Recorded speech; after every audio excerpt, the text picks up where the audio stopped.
deciros que agradeceros que estéis aquí para asistir a esta charla coloquio organizada por nuestra asociación, por Futura, la Asociación por el Progreso y la Modernización de Córdoba, que como sabéis es una asociación que tiene una serie de objetivos y entre los principales abrir debates sobre temas que ocupan y preocupan a la ciudadanía. Unas veces son temas de ciudad y otras veces son temas que, bueno, que afectan en general y nos preocupan a todos los ciudadanos que sean de ámbito general. Sabéis que hemos hecho, por parte de Futura, hacemos miradas hacia esos temas, hemos hecho una mirada hacia el sistema público de pensiones, una mirada a la ciudad cultural, distintas miradas. En este momento, la mirada que nosotros hemos querido hacer es una mirada, como habéis visto, a la corrupción pública y qué pasa con la corrupción en España. Para hacer estas miradas nosotros nos solemos nutrir de profesionales de primer orden, y vosotros lo veréis a lo largo de esta charla coloquio, especializados en la materia que tocamos en cada momento. En esta ocasión, como he dicho, la mirada se dirige hacia la corrupción pública en España y a su prevención y control. Para hacer esta mirada nos acompañan unos profesionales que, a nuestro juicio, son de primer orden, por supuesto, y están especializados en el estudio e investigación y también en la persecución en vía judicial de este problema que, como todos sabéis, a través de los medios de comunicación, ha pasado a ser el segundo problema más importante en nuestro país después del desempleo. Y que sin duda entendemos que lo vemos que está erosionando día a día la confianza de los ciudadanos en una democracia que nos ha costado tanto construir desde el año 1978 y además que pienso yo que es una democracia que hemos conseguido con mucho éxito dentro de todos los defectos que pueda tener. Esta lacra social de la corrupción, por su alto interés social, entendemos que es un asunto de primer orden que tendría, desde Futura entendemos que es un problema que debe de llevar a un acuerdo integral por parte de nuestros representantes públicos sobre las medidas legales e institucionales que deberían adoptarse. La indiferencia, creemos, que puede ser, sin duda, el mayor cómplice de la corrupción. Están con nosotros, siguiendo este orden, Esther González Martínez, Manuel Villoria y Ángeles Jareño Leal. Os voy así en este orden. Esther González Martínez es una experimentada fiscal que ha ejercido como fiscal desde febrero de 1990, fundamentalmente en la Fiscalía de Córdoba, hasta el año 2015, en que se incorporó en la Fiscalía Especial contra la Corrupción y la Criminalidad Organizada, teniendo asignada asuntos muy importantes, especialmente relacionados con la criminalidad organizada, la desarticulación de entramados societarios para ocultar defraudaciones tributarias del IVA y sociedades, tramas de corrupción por organizaciones criminales transnacionales, abuso de información privilegiada, administración desleal, fraude de subvenciones, contrabando, corrupción entre particulares, fraude en las transacciones internacionales y blanqueo de capitales. Un mundo todo verdaderamente muy relacionado con los temas que vamos a tratar. Por otra parte, Manuel Villoria Mendieta es catedrático de Ciencia Política en la Universidad Rey Juan Carlos de Madrid, donde dirige el Observatorio de Buena Gobernanza. Es autor de cerca de 200 publicaciones sobre administración pública y ética administrativa. Y en la actualidad es miembro del Consejo Rector de la Agencia Estatal de Evaluación de Política y Calidad de los Servicios y del Consejo Científico del organismo internacional CLAD. Fundador y miembro de la Junta Directiva de Transparencia Internacional, capítulo español, y es una autoridad, y por eso está de profesor invitado en diversas universidades españolas y extranjeras, así como en diferentes institutos de administración pública. Consultor para el Banco Mundial, la OCDE, la Unión Europea. Ha participado además en numerosas comisiones de estudio y reforma de la Administración, tanto en España como en América Latina. Y Ángeles Jariño Leal es profesora titular acreditada catedrática de Derecho Penal de la Universidad de Valencia. Ha publicado numerosísimas obras sobre corrupción política y, sobre todo, es una especialista en el tema de la corrupción y la contratación pública. No voy a citar, por supuesto, las obras ni de Manuel de Lloria ni de Ángeles Jareño, porque nos ocuparía muchísimo tiempo, y yo creo que lo importante es que hablen ellos, que hagamos esa mirada hacia la corrupción pública y que nos ilustren y nos formemos y nos informemos, que ese es uno de los objetivos precisamente de nuestra asociación, de Futura. Contribuir en la medida de nuestras posibilidades a generar una ciudadanía formada e informada, bien informada, no como se está informando muchas veces con una falta de rigor tremendo en los medios de comunicación. Bueno, pues adelante. Yo creo que Manuel, vas a empezar tú, ¿no, Manuel?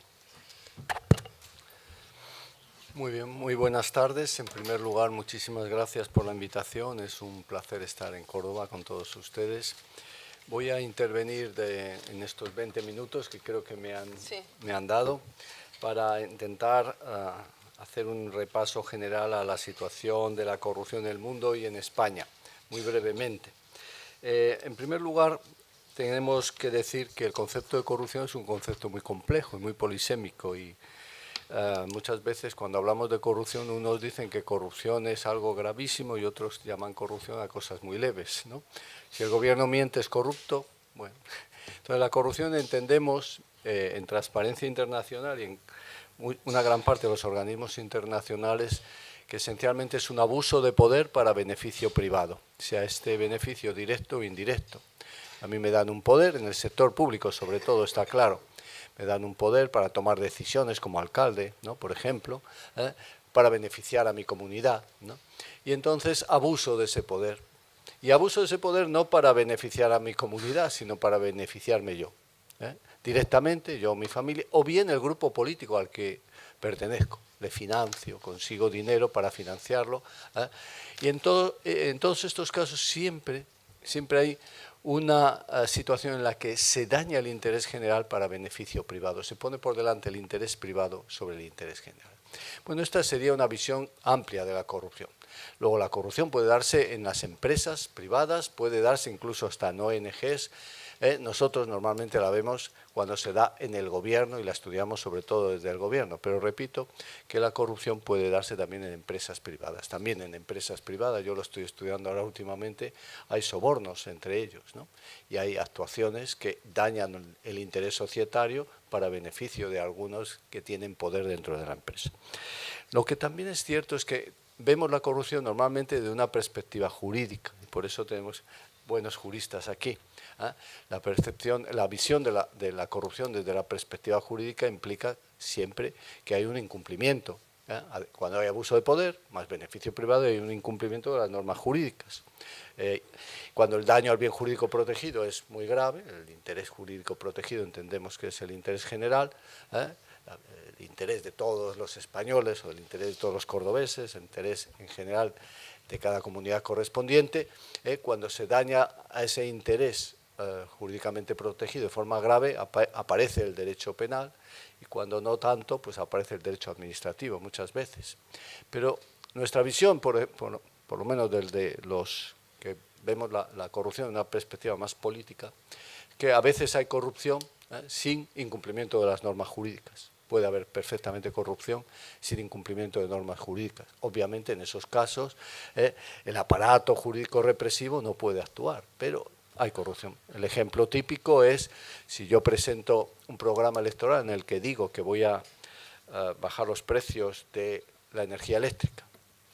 Cuando tengo ese programa más o menos ya definido, me viene a ver un representante del lobby de las eléctricas y me dice que, por favor, que saque eso del programa. Le digo que no puedo sacarlo. Me dice, pues bueno, por lo menos no lo apliques, y si no lo aplicas, pues, hombre, seremos generosos en la financiación del partido.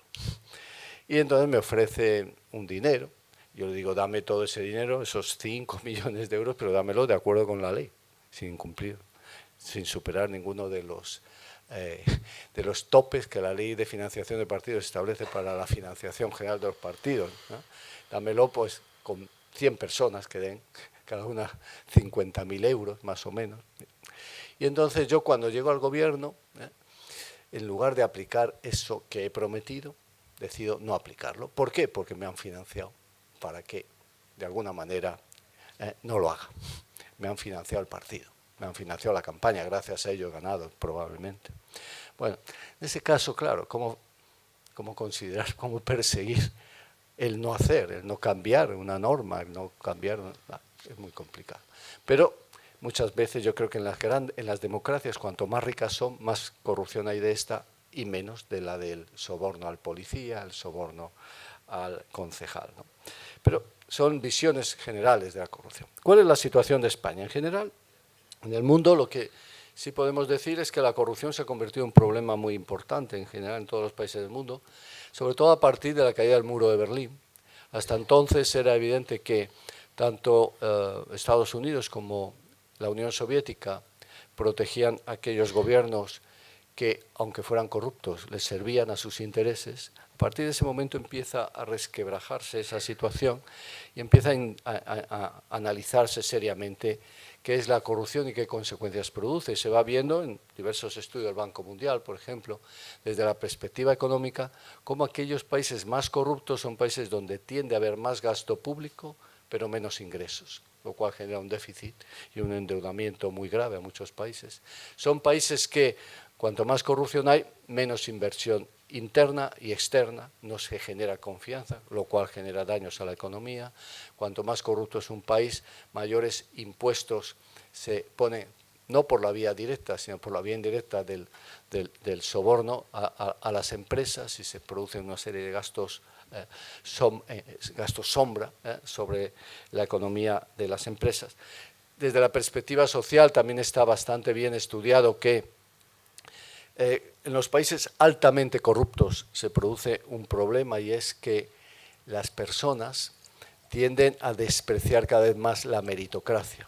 Cuando tú ves que la forma de enriquecerte es teniendo buenos amigos, cuando tú ves que tu empresa, por más esfuerzo que tú le pones, no consigue tirar adelante, pero sí tira adelante otra que tiene buenos amigos políticos, cuando tú vas viendo todo eso y en la sociedad se genera esa sensación, la mayoría de la gente, cuando le preguntas qué es lo importante para tener éxito en esta sociedad, y un sociólogo como Manuel lo conoce muy bien, en las encuestas te empieza a decir qué es lo que más éxito, qué es lo que es más importante para tener éxito en esta sociedad: tener buenos amigos, sobre todo en el poder. Y no, iba bajando esa otra respuesta, que es trabajar duro y seriamente.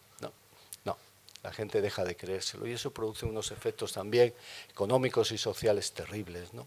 Desde la perspectiva política sí está muy estudiado también cómo la corrupción genera desconfianza en las instituciones, pero incluso también cuanta más corrupción hay, por lo menos a nosotros en una investigación nos salía, también tiende a haber una mayor desconfianza intersubjetiva, una desconfianza entre la gente. Entonces la corrupción va generando como una especie de cáncer social que al final lógicamente deteriora la política, la economía, la sociedad de un país, ¿no? Todo esto, claro, ha llevado a que empezaran a tomarse medidas y haya una preocupación global. Pues hay que luchar contra la corrupción, tenemos que luchar contra la corrupción. Algunos nos dedicamos a eso, no solo desde la perspectiva investigadora, sino también como activistas. ¿Y cuáles son las medidas para luchar contra la corrupción? Pues hemos pensado, hemos tomado ideas del mundo de la economía, sobre todo, y hemos pensado que, claro, la clave para reducir la corrupción está en 3 factores. El primer factor es reducir el monopolio en la toma de decisiones por parte de los políticos. Cuando hay un político y es el único que tiene que tomar una decisión, tenemos un primer peligro. Segundo, que haya, además de monopolio en la toma de decisiones, que haya mucha discrecionalidad, mucha libertad para elegir A, B, C. Y tercero, que haya malos controles. Esto explica, a nosotros nos explicaba muy bien la corrupción urbanística en España, donde los alcaldes tenían monopolio en la toma de decisiones. Por ejemplo, ellos eran los que firmaban los convenios urbanísticos. Y un convenio urbanístico puede hacer a alguien multimillonario. Segundo, había bastante discrecionalidad, la modificación de los planes siempre era posible. Y tercero, los controles eran muy malos, muy bajos. Claro, ¿cómo luchar contra la corrupción? Elimina el monopolio en la toma de decisiones. Señores alcaldes, ustedes ya no pueden firmar convenios. Segundo, establezcamos unas normas, regulemos mejor el sistema urbanístico, creemos planes regionales, planes provinciales, evitemos que cada alcalde pueda hacer dentro de unos límites lo que quiere, y luego establezcamos controles de patrimonio del alcalde, controles de su renta, controles de las actividades del municipio de forma más intensiva, que rindan cuentas mejor, etc. Bueno, eso lo hemos ido llevando por todo el mundo con un éxito bastante reducido, tengo que reconocerlo. En algunos países, en los países más desarrollados, en los países con menos corrupción, esto funciona. Si hay un problema de corrupción en Suecia, es porque ha habido hay una ventana de oportunidad para que alguien poco honesto actúe. En los pocos casos que hay, pues se cierra la ventana y desaparece ese problema. Pero cuando hemos ido a América Latina o personalmente cuando hemos ido a Albania, etc., claro, cuando te das cuenta tú les lanzas toda una serie de programas sobre qué es lo que hay que hacer, crear la agencia anticorrupción, crear la ley de conflictos de interés, regular bien las declaraciones de patrimonio, y vas elaborando toda una serie de normas y la corrupción no baja. Y la pregunta es ¿por qué? Pues porque no se implementan, no se ejecutan esas normas, quedan ahí, pero al final la gente sigue funcionando como siempre. Y nos hemos dado cuenta que el problema fundamental es un problema no tanto en los países de alta corrupción, no es un problema tanto de establecer nuevas leyes y más leyes y más leyes, sino que es un problema más cultural y en gran medida es un problema de expectativas. Si en tu país, desde que naces, desde que eres pequeño, te van diciendo, bueno, aquí el que no se mueve no consigue nada, ¿no? Aquí todos los alcaldes siempre han robado. Aquí es normal que haya corrupción y los sobornos. Si eres algún día funcionario, tienes que sacar dinero para toda la familia. Si te van transmitiendo todo eso, la gente tiene la expectativa de que cuando alguien llega al poder va a robar, o que la forma que yo tengo de conseguir que curen a mi padre es pagando un soborno al médico, o que la forma de evitar una multa es pagando al policía. Toda la gente funciona con esa expectativa y entonces les dices, pero no hay que pagar sobornos, no hay que hacerlo. Y ellos te dicen, muy bien, pero ¿quién es el primero? Porque si no pago el soborno, a lo mejor mi padre muere, o no puedo llevar, o mi hijo le suspenden en el colegio, o me detiene la policía. Entonces, estamos en esa trampa política y en esa trampa social que hace que en muchos países sea dificilísimo luchar contra la corrupción. ¿Es esa la situación de España? No.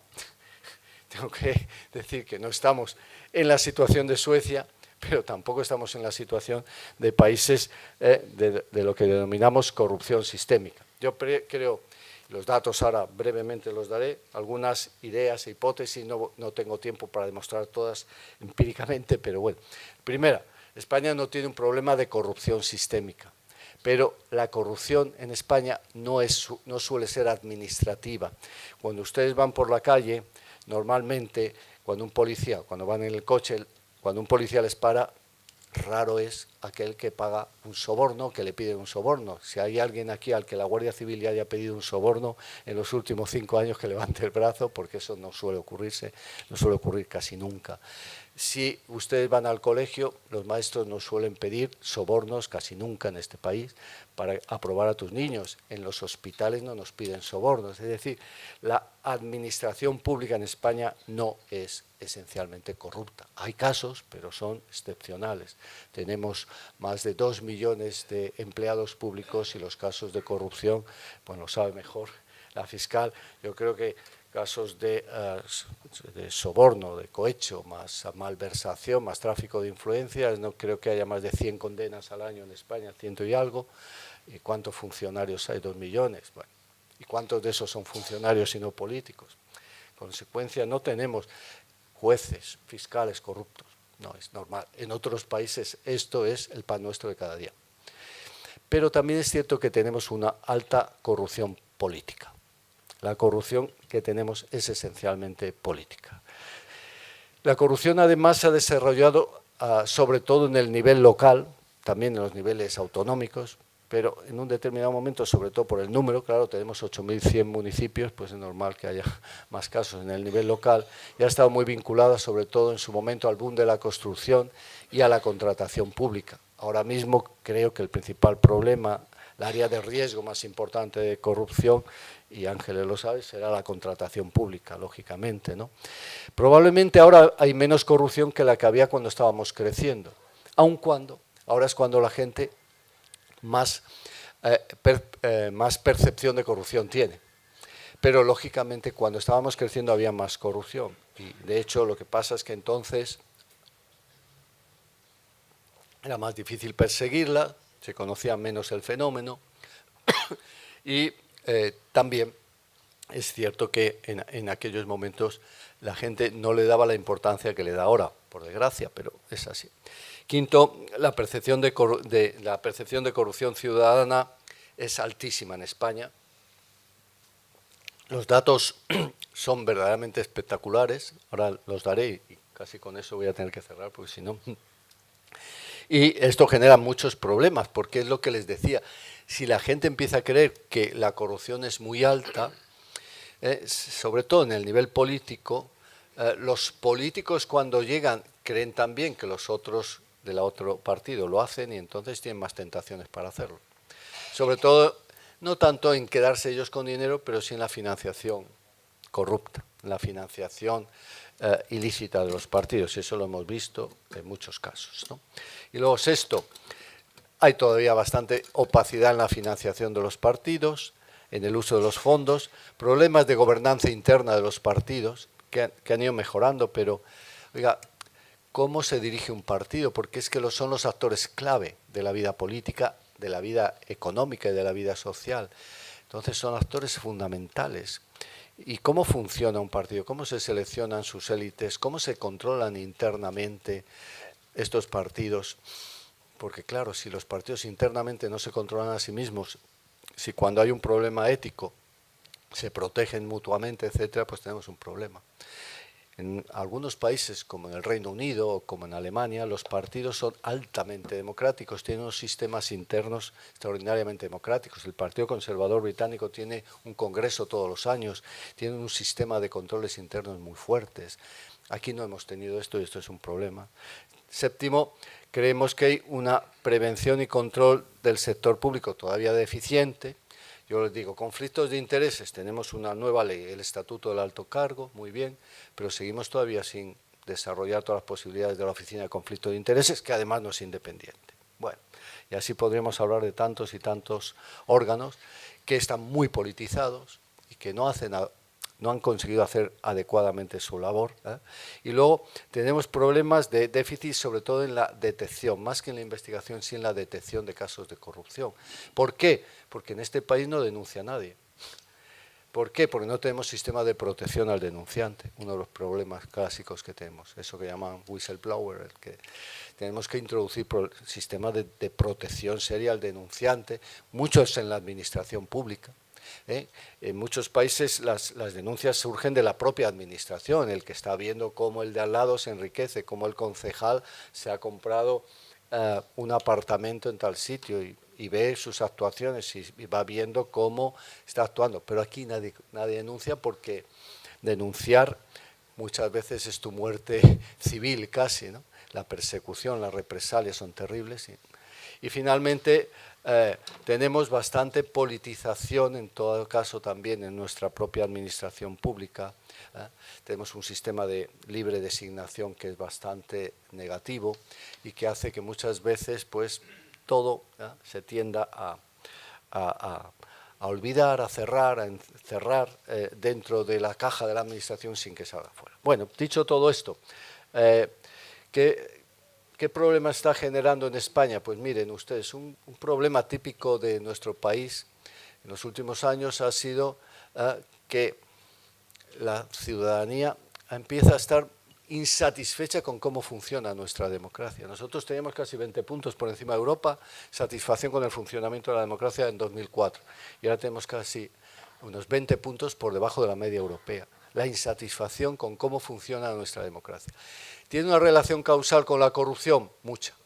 Con la corrupción y con otra cosa más, con la crisis económica, pero no la crisis en sí misma, sino que cuando entrevistamos o hacemos las encuestas, observamos algo muy sistemático. Y es que la gente considera que la respuesta que se ha dado a la crisis económica no ha sido equitativa. No ha sido equitativa, que la austeridad no ha sido equitativa, que las medidas no han sido equitativas. Y la suma de las dos cosas, la suma de las dos cosas juntas pues nos ha dado esta situación, insatisfacción con el funcionamiento de la democracia. Aquí 3 líneas, lo que se va viendo es cómo bajan todas, ¿no? La roja es satisfacción con el funcionamiento del gobierno, la roja, fíjense cómo ha bajado. Satisfacción con el funcionamiento del principal partido de la oposición, línea verde. Satisfacción con el sistema bipartidista, línea azul. Con estos datos es evidente que tenían y han surgido nuevos partidos políticos. Había una insatisfacción con el funcionamiento bipartidista, ¿no? Y esta tabla, muy brevemente, y con esto casi voy a ir acabando, es demoledora. Los datos son de la Hertie School of Governance de Berlín y nos dicen, fíjese, en 2013, ¿cuánta gente de media en Europa confiaba en el Parlamento? La media europea de gente que confiaba en el Parlamento mucho o bastante era el 29%. En España es el 7%, la media del sur de Europa 19%. Bueno, muy bajo, ¿verdad? Pero es muy interesante ver qué ha pasado entre 2008, comienzo de la crisis, y 2013. Entre 2008 y 2013, en Europa ha bajado un 7%, la gente que confiaba en el Parlamento. En Europa del Sur, 19%. Y en España, el 32%. El descenso en la confianza en el Parlamento. Y en el Gobierno nacional, la bajada de media en Europa ha sido el 8%, en Europa del Sur 16%, en España el 37%. Son datos demoledores de lo que es esta desconfianza institucional, desafección, y todo esto, claro, nos lleva a un momento como el actual en el que, bueno, como verán ahí, pues la línea azul es la corrupción como uno de los 3 problemas más importantes del país, se ha situado ahí, se mantiene. Estos son datos de febrero de 2016, pero se mantiene ahí la serie. La corrupción se ha consolidado como uno de los 3 problemas más importantes del país. La línea roja, los políticos como problema, y la línea verde es la economía va mal o muy mal. Como verán, durante todos estos años en los que había mucha corrupción en España, del 99 al 2008, apenas el 1% de los españoles creían que la corrupción era un problema. Pero de repente se empieza a disparar. ¿Y cuándo se empieza a disparar? Cuando la línea verde se empieza a disparar, cuando la economía va mal o muy mal. Entonces, lo que pasa es que ahora, fíjense, todavía continúa la corrupción siendo un problema muy importante para todos los españoles, cuando la economía empieza a ir mejor, con lo cual se ha consolidado como un problema para todos nosotros, y eso implica que hay un cierto cambio cultural. La gente empieza a rechazar la corrupción de forma sistemática y empieza a haber una situación social en la que múltiples colectivos se organizan contra la corrupción, y empieza a haber, y ha habido un proceso de indignación bastante fuerte, ¿no?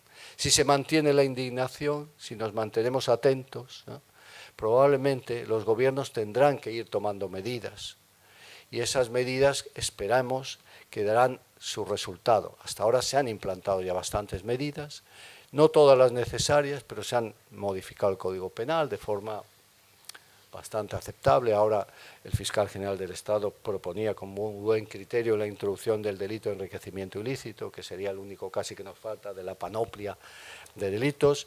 Es evidente que hay que reforzar la labor de los jueces y lo que dicen ellos, necesitamos peritos económicos, es necesario reforzar la Fiscalía Anticorrupción, garantizar su absoluta independencia. Tenemos que introducir mecanismos para garantizar la imparcialidad de los funcionarios, reducir o eliminar la libre designación. Hay que implantar la ley que establece todo esto de los conflictos de interés, o que llaman el Estatuto del Alto Cargo, implantarlo adecuadamente, tener un órgano que controle las rentas y los patrimonios de los altos cargos, que los controle seriamente, porque ahora mismo no se controlan, creo que no se controlan. Y en fin, bueno, tenemos toda una serie de medidas ahí en marcha y nos quedan muchas más: proteger a los denunciantes de corrupción, introducir el delito de enriquecimiento ilícito, fortalecer la independencia de ciertos órganos como el Tribunal de Cuentas, etc.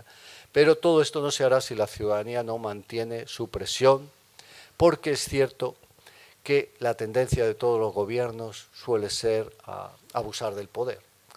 Y claro, si no les ponemos presión, si no les castigamos cuando actúan mal, los gobiernos tienden a seguir actuando como siempre. Entonces yo creo que es la clave final de mi intervención es esta, ¿no? Necesitamos seguir presionando a los gobiernos, necesitamos una ciudadanía activa que reclame, que exija medidas y que se indigne y se siga indignando contra la corrupción. Nada más, muchas gracias.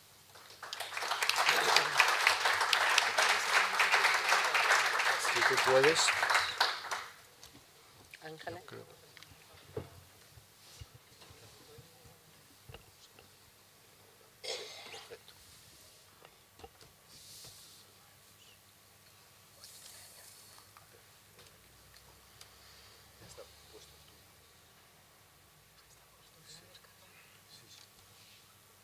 Guardo aquí y yo creo que...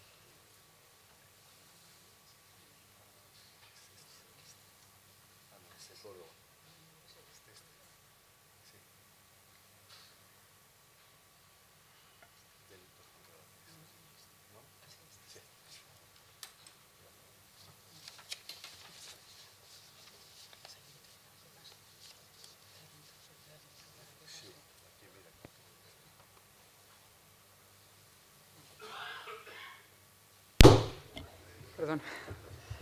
Bueno, buenas tardes a todos ustedes. En primer lugar, por supuesto, quiero empezar dando las gracias a los organizadores por haber contado conmigo y darme la oportunidad de venir una vez más a la bella Córdoba. Es una ciudad que me parece de las más bellas del país. Me toca hablar desde la perspectiva del derecho penal como mecanismo para combatir la corrupción pública. Aquí ya entramos, mi compañera de mesa también hablará sobre esa cuestión. Y en concreto voy a referirme en primer lugar a unas cuestiones introductorias, a hacer una brevísima historia de qué ha ocurrido con el derecho penal en los últimos años, en este combate contra la corrupción, y luego me centraré en, ahora mismo, como decía Manuel Villoria, lo que es la mayor fuente de corrupción o digamos, la fuente que proporciona más estadísticas en los tribunales, que es la contratación pública, como bien se ha anotado. Tradicionalmente han sido dos las fuentes, urbanismo y contratación pública, pero cuando nos ponemos a estudiar, a ver estadísticamente cuál es la cifra mayor, la verdad es que es la que se refiere a la contratación pública. Bueno, pues, ¿qué ha ocurrido con el derecho penal en los últimos años a la hora de su utilización para combatir la corrupción pública? Pues que se puede apreciar, en esto estamos de acuerdo todos los penalistas, no hay más que ver las cifras, se puede apreciar un cambio muy importante entre la utilización del derecho penal antes de la crisis económica y después de la crisis económica. ¿Por qué? Bueno, pues me parece que las razones son evidentes, casi habla por sí solo. Antes de la crisis económica, cuando las cosas económicamente iban bien, en la situación de bonanza, la preocupación ciudadana por la corrupción no era tanta, había una cierta indiferencia social o quizás aceptación social de la corrupción. Los medios de información tampoco publicaban tantas noticias, bueno, pues a salvo de algunos casos así muy llamativos en su momento. Y bueno, pues parecía que los ciudadanos españoles estaban más preocupados por el terrorismo, sobre todo, y de una manera más cotidiana, pues el tráfico de drogas. Eran los delitos que más ocupaban esa preocupación cuando se preguntaba en derecho penal sobre aquellas cuestiones que parecía que eran más graves. Entonces, como este era el ambiente, lo cierto es que la escasa sensibilidad social habló de un momento anterior al año 2010, aunque es un poco difusa la explosión de la crisis económica, pero hablo de un momento anterior al año 2010 por el estudio de las cifras de sentencias que llevamos a cabo en la Universidad de Valencia.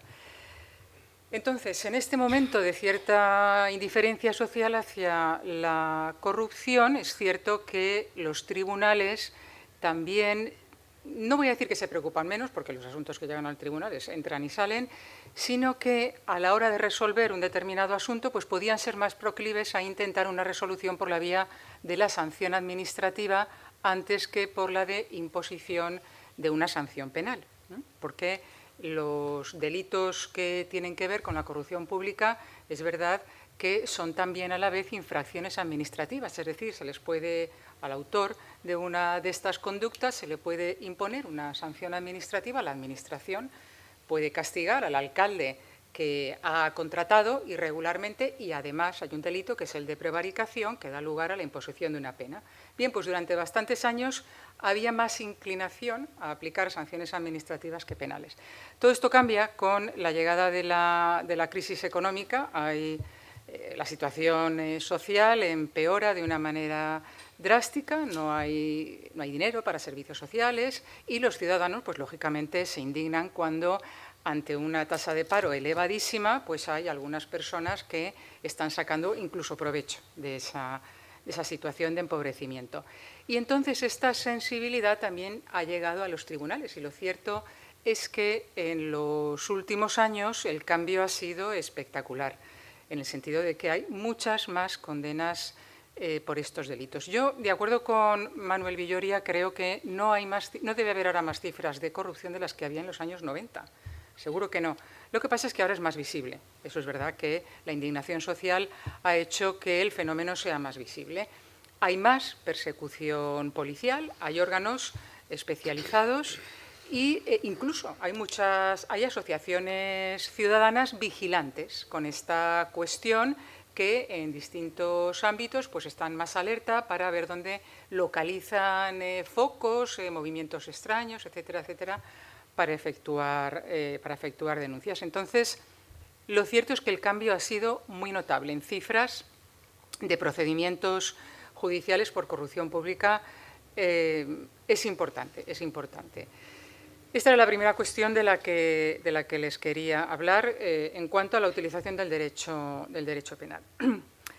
Esto, precisamente, este cambio que se ha producido en la forma de mirar la corrupción por parte de los ciudadanos se puede ver muy bien también en la cifra de indultos por delitos de corrupción que se han ido otorgando por los gobiernos en los últimos años. Esta cifra está sacada de una página web que se llama El Indultómetro, que es muy interesante si les interesa. Yo les decía por eso que hay asociaciones ciudadanas que son muy activas en esta cierta denuncia de algunas actividades. Entonces, esta página, el Indultómetro, da estas cifras de indultos a delitos de corrupción concedidos desde 1996. Y la cifra da un total de 227 y ubica el volumen de indultos en los distintos gobiernos.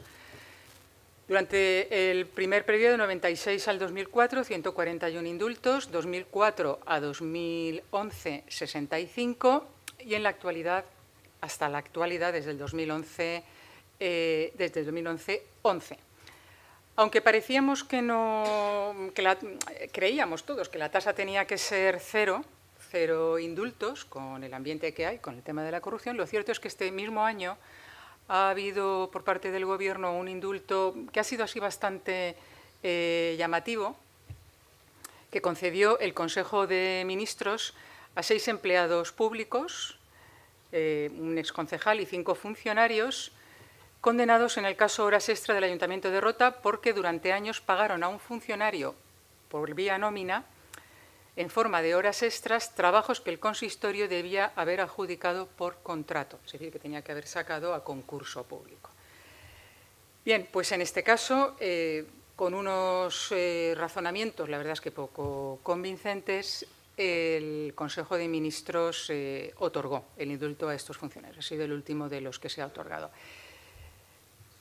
Traigo a colación este ejemplo porque quería partir, antes de hablar en concreto de la contratación pública, de un concepto de corrupción pública penal, porque yo creo que aquí a lo mejor, quizás con los sociólogos a lo mejor teníamos así alguna diferencia en este concepto, que tiene que ver precisamente con lo que ha ocurrido con este indulto que les cuento.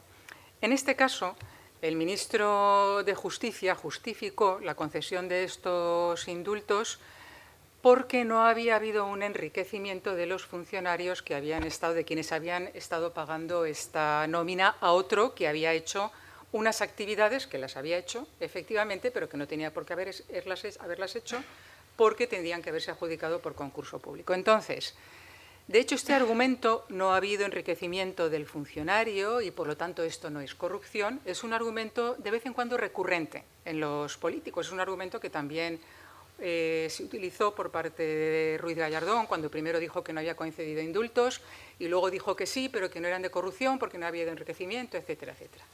Con lo cual parece que de entrada habría que preguntarse, bueno, ¿y entonces qué se entiende? ¿Cuál es el concepto de corrupción pública? Mi compañero de mesa, Manuel Villoria, pues precisamente, yo les he puesto aquí tres, ha dado un concepto que se parece al segundo: uso indebido de una posición oficial pública para obtener fines y ventajas privadas. De acuerdo, en eso estamos todos de acuerdo. Aquel que está ejerciendo una posición pública se aprovecha de su condición y de su cargo para enriquecerse.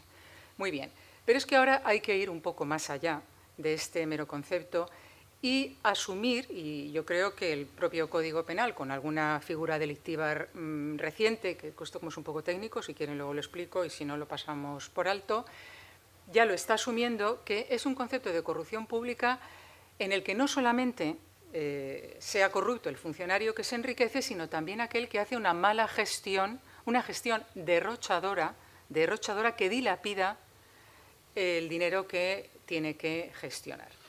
Es decir, tercer concepto, mala gestión dolosa del patrimonio público, aunque no se busque el lucro propio o de un tercero, siempre que produzca un daño a la causa pública. La mala gestión dolosa del patrimonio público, desde luego, la hemos visto muy bien en la Comunidad Valenciana de donde yo vengo. Entonces, de hecho, pues en el 2015 se ha introducido una figura en el Código Penal que precisamente se castiga la mala gestión dolosa del patrimonio público. Esto no es fácil de detectar, porque un alcalde de un ayuntamiento puede decir que ha contratado una serie de informes y estudios, por ejemplo, para ver cómo se puede fomentar el turismo en la región, que ha pagado a varias empresas que han hecho sondeos y que se le ha ido por ahí pues un tercio del presupuesto del ayuntamiento. Y de manera similar pues ha ido saliendo el presupuesto. ¿Esto es mala gestión? Bueno, pues va a ser, no es una cuestión fácil de resolver, pero claro, hay supuestos muy claros. Si resulta que este alcalde, todos estos estudios que había que hacer para hacer un pronóstico de las posibilidades turísticas de la región, los ha hecho, los ha otorgado directamente a la misma empresa, que curiosamente es la de su cuñado, y por ahí se ha ido la mayoría del presupuesto público y al final la región, el pueblo ni se promociona ni hay resultados turísticos algunos, pues evidentemente haya habido una mala gestión derrochadora, aunque el funcionario que ha tomado las decisiones no se haya enriquecido. O sea que yo quiero hacer aquí, en ese sentido, una defensa de este concepto que añade algo más al usual. Dicho lo cual, pues entramos efectivamente en la contratación pública, que es pues la que más, si no me corrige mi compañera Esther, que está ahí al pie del cañón en el día a día, al menos yo cuando consulto la jurisprudencia, las sentencias, pues es la que más llena los repertorios. Y también, como ha adelantado Manuel Villoria, precisamente la administración local. Las mayores cifras de corrupción pública en este país son ahora mismo en la administración local y tienen que ver con la contratación pública. Claro que no son las cifras llamativas, ni encontramos ahí casos llamativos, como otros que estamos viendo ahora en primera página todos los días, en los medios de comunicación. Pero lo cierto es que sí son los casos estadísticamente más frecuentes. No hablamos, a lo mejor, de miles de millones, pero sí que podemos hablar de todo el presupuesto de un pequeño ayuntamiento. El que pueda tener un pequeño ayuntamiento de 15.000 habitantes, por ejemplo, ¿no? Pues con una mala gestión, otorgando los contratos a los amigos, tal, aquello pues puede acabar bastante mal. Aquí, como digo, es donde tenemos las mayores cifras. Entonces, para explicarles un poco la mecánica delictiva, como sé que no es un público especializado en derecho penal, pues lo voy a hacer así de manera bastante coloquial y luego, si quieren, aclaro un poco para explicar de qué manera se delinque en los ayuntamientos en materia de contratación pública. Quería enseñarles las tres clases, esto es normativa administrativa, las clases de contratos que hay. Es decir, cuando un ayuntamiento quiere contratar obras, servicios o suministros, reparar una carretera, resolver el catering para el ayuntamiento cuando haya acontecimientos, ver a quién se le otorga la contrata de limpieza del colegio, este tipo de cosas, ¿no? Pues entonces hay un mecanismo administrativo que es bastante largo y complejo, bueno, se puede simplificar más o menos, que puede tener diversas formas, Por donde más se está produciéndose la corrupción es precisamente con lo que se llama la contratación directa, que a ustedes les sonará, que se refiere a los llamados contratos menores. ¿Cuáles son estos contratos? Este precepto que les he puesto aquí es la ley de contratos, que es administrativa y no es penal. Los contratos menores son aquellos que se adjudican directamente, es decir, el alcalde dice: yo adjudico a ti, empresario, este contrato. ¿Cuándo? Cuando son, lo dice en el párrafo segundo, tienen un importe inferior a 50.000 euros cuando se trata de contratos de obras o a 18.000 en otros contratos. ¿Qué clases de conductas delictivas se producen aquí?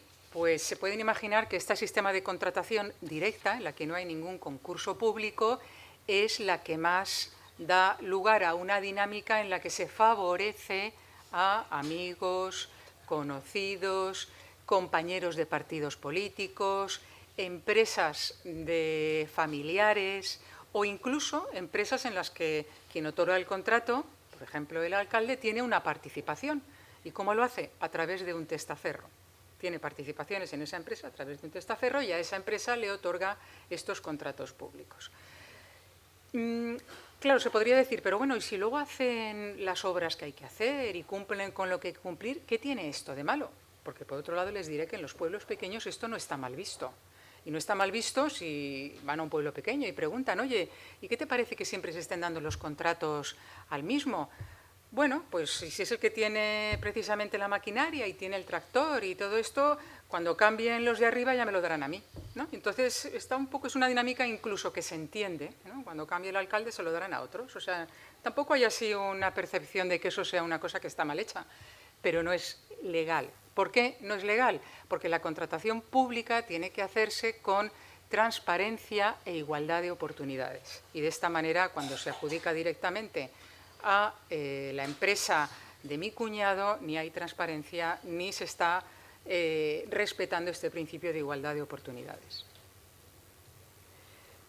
Lo más frecuente es lo que debería ser, porque parece que garantiza más las cosas, es lo que se llama el concurso abierto.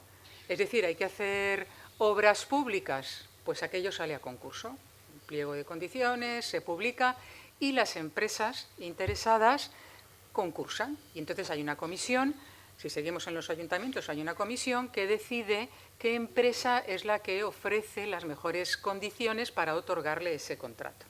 ¿De acuerdo? Que, ojo, no tiene por qué ser la empresa que, digamos, que haga una oferta a la baja, sino la que haga una mejor, en conjunto, una mejor oferta. Porque a veces se hace una oferta más económica y quien hace la oferta que es un poco más elevada, a su vez dice: bueno, y de paso limpiaré los jardines. Esto lo llevo ofertado, ¿no? Entonces, a lo mejor interesa. ¿Qué clase de delitos entran aquí en juego?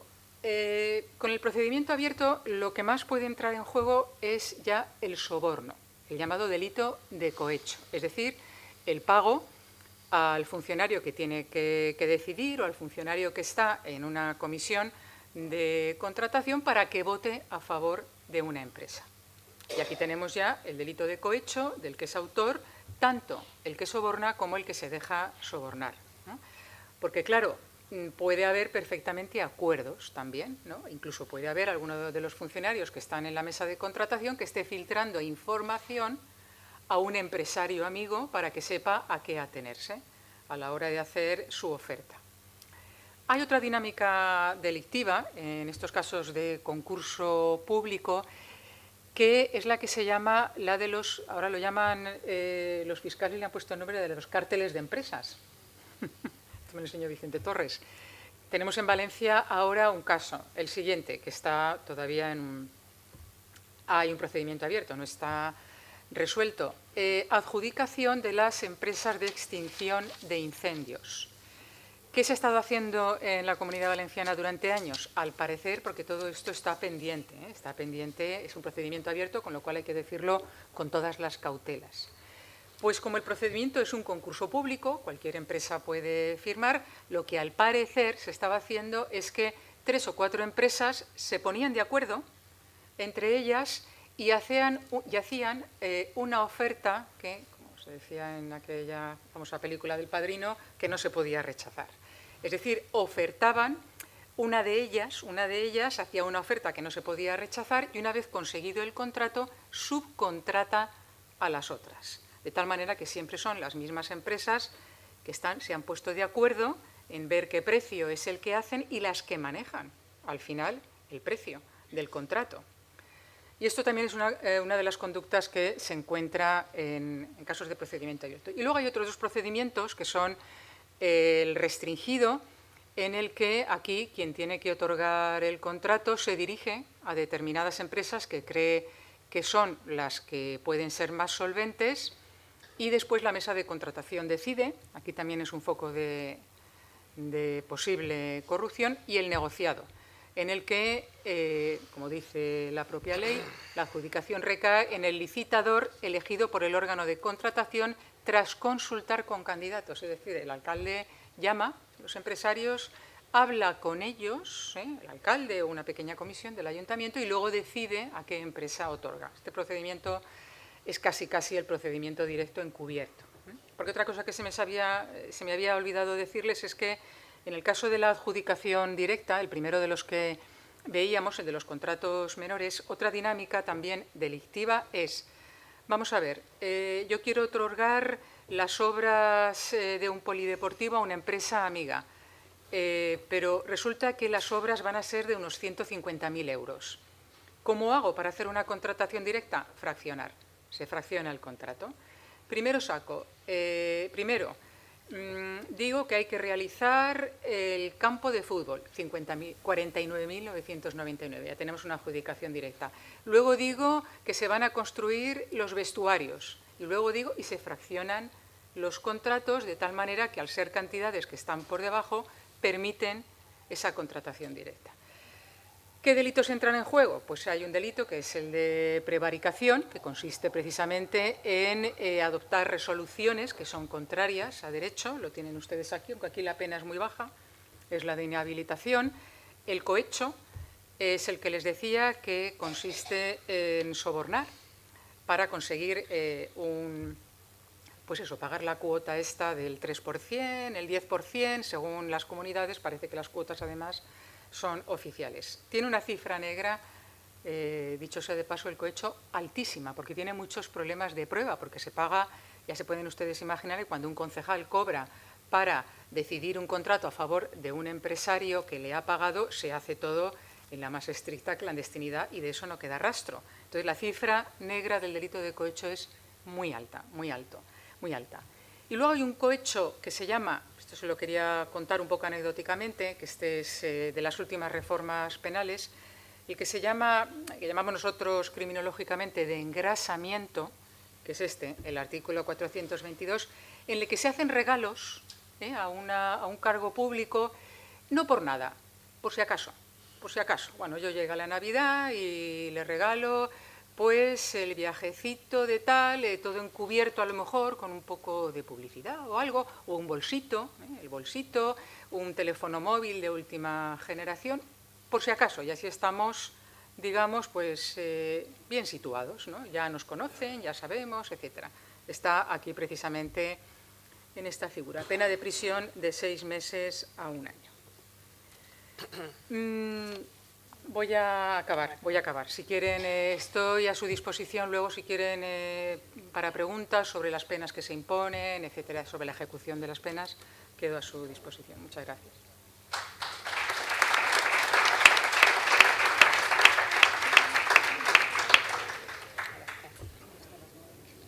Sí. Luego abrimos el debate. Buenas tardes. Antes de nada, agradecer. Buenas tardes. No. ¿Ya? ¿Me oyen ahora? Sí.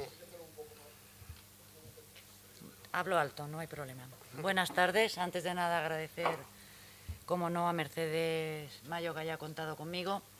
Esto deriva fundamentalmente de la confianza, de la amistad y el cariño que nos une hace muchos años más que de otra cosa.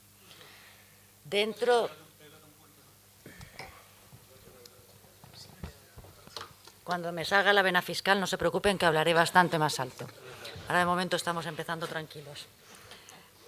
Bueno, antes de nada, decir que para mí ha sido un reto importante tratar de analizar el tema de la corrupción, porque aunque mi visión es práctica, sin embargo, he tratado de darle un enfoque totalmente distinto, más desconocido para mí. Con lo que lo primero que ustedes creo que tienen que saber, en una breve referencia, cuál es la función del Ministerio Fiscal. El Ministerio Fiscal, aparte de ser el malo en todas las películas de Al Capone y de todos estos, el Ministerio Fiscal fundamentalmente ejerce una función que es defender, procurar que la legislación se cumpla fundamentalmente en materia penal, pero también es un órgano constitucional al que se le atribuye el garantizar realmente el interés social, el interés del Estado, que es el interés predominante para todos nosotros. Desde esta perspectiva, la corrupción, por tanto, es uno de los elementos o una de las principales funciones, la búsqueda o la persecución de la corrupción es una de las principales funciones que tiene la Fiscalía. Una persecución de la corrupción no solamente en la jurisdicción penal, porque la corrupción no solamente son actos penalmente relevantes y punibles, sino también en otros órdenes jurisdiccionales. A la hora de analizar el problema, yo me he hecho a mí misma una serie de preguntas que creo que son las que nos debemos hacer todos a la hora de abordar si tenemos un problema o no con la corrupción, cuál ha sido la evolución, cuáles son las causas y cuáles son los mecanismos, desde mi punto de vista, que debemos adoptar para su solución. Todos los actos de corrupción realmente a quien nos afectan es a todos, es al conjunto de la sociedad. Por tanto, el escenario de la corrupción es el Estado, pero también es la sociedad civil. Hay que tener en cuenta que todas estas prácticas de corrupción se extienden a prácticamente todos los sectores sociales. Nos da lo mismo, en unos más, en otros menos, pero no podemos excluir ninguno. Podemos hablar de prácticas corruptas en el ámbito judicial, podemos hablar de prácticas corruptas en el ámbito económico, podemos hablar de prácticas corruptas en el ámbito político-administrativo y en cualquier otro ámbito, si nos vamos al ámbito deportivo, si nos vamos al ámbito educativo. Por tanto, la corrupción es algo que afecta a la estructura misma de la sociedad en la que vivimos y que, por tanto, causa una serie de perjuicios. ¿Qué perjuicios causa desde mi punto de vista? Pues los dividiría en 3 grandes grupos, interrelacionados entre sí. En primer lugar, problemas de carácter económico. El hecho de que haya prácticas corruptas supone que determinados recursos públicos dejan de estar a disposición del Estado. En consecuencia, hay un reparto no equitativo de estos recursos económicos. ¿Eso qué genera? Genera una mayor pobreza. ¿Por qué? Porque precisamente ese dinero que ha sido desviado a otras finalidades no va a llegar a la educación, a la sanidad, a otros conceptos, que son bastante más esenciales para el día a día del ciudadano. Pero es que además va a suponer un parón en la economía, porque va a frenar al sector privado. ¿Por qué? Porque el inversor, cuando se encuentra enfrente de prácticas corruptas, se plantea muy bien si es el lugar donde debe hacer sus inversiones. Y además, desde mi punto de vista, está privando a las nuevas generaciones de posibilidades de desarrollo de futuro, precisamente por esta privación de recursos. Pero además creo que la corrupción supone también un incumplimiento o una quiebra de las normas legales. Pero además de quebrar las normas legales, que sería la postura, la actuación corrupta que tiene su sanción en el Código Penal, también incumple o vulnera fundamentalmente las normas de concurrencia y de competitividad. Es decir, si se utilizan prácticas corruptas en la recalificación de terrenos, en la adjudicación de contratos, en la concesión de subvenciones o simplemente en obtener beneficios por información no secreta, pero que obtenemos por razón de nuestro cargo, lo que estamos haciendo es privar a la sociedad en general de poder acceder a toda esa contratación, a todas esas subvenciones en unas condiciones reales de igualdad. Y por último, además, lo que pone hace funcionar el mecanismo de la justicia, con la cantidad de recursos y un gasto añadido por la cantidad de recursos personales y materiales que supone el inicio de un procedimiento judicial. Y por último, la más importante desde mi punto de vista, hace quebrar éticamente el Estado. Convierte en normales conductas que son absolutamente anormales. La memoria de la Fiscalía General del Estado trata un capítulo específico a la corrupción y te dice que la corrupción debilita tanto la efectividad de los gobiernos como el buen funcionamiento de los distintos operadores económicos, mientras que la transparencia y la ética constituyen alicientes para la inversión y favorecen la redistribución pública hacia los sectores más necesitados. Solamente por esto, a mí ya me parece que existe un problema serio de corrupción en nuestro país. Pero, sin embargo, además, para determinar si efectivamente el problema de corrupción existe, yo creo que hay que hacer un análisis de cuál ha sido la evolución de la corrupción en toda la etapa democrática, con independencia del color político del partido que estuviera gobernando en ese momento. Si nos vamos al periodo hasta 1995, tenemos casos tan conocidos como el caso Kio, 300.000 millones de pesetas en una suspensión de pagos. Voy a mencionar solamente algunos muy conocidos. Tenemos caso Filesa, caso Rumasa, caso Cementerio, caso Banesto, caso etcétera. Financiación de partidos, prevaricaciones, cohechos, etcétera. Vamos a la siguiente etapa, 1996-2004, y nos encontramos con casos tan conocidos como caso Villalonga, Tabacalera, caso Gescartera, y solo menciono unos cuantos. Vamos a la siguiente etapa, 2004-2011. Caso Gürtel, una de las piezas separadas, está enjuiciando ahora mismo. Caso Nos, por dar los más relevantes. Caso Nueva Rumasa, caso Brugal, caso ITV, caso Millet. Pasamos al periodo 2011 hasta la actualidad y nos encontramos con que los procedimientos siguen actuando. Caso Pokémon, Alcorcón, Pretus Pretoria, Pescanova, Lezo, las últimas, Aquamed. No hablo de cuáles muchos de ellos son procedimientos que efectivamente se refieren a actuaciones anteriores y que se han ido descubriendo con posterioridad porque son procedimientos muy largos.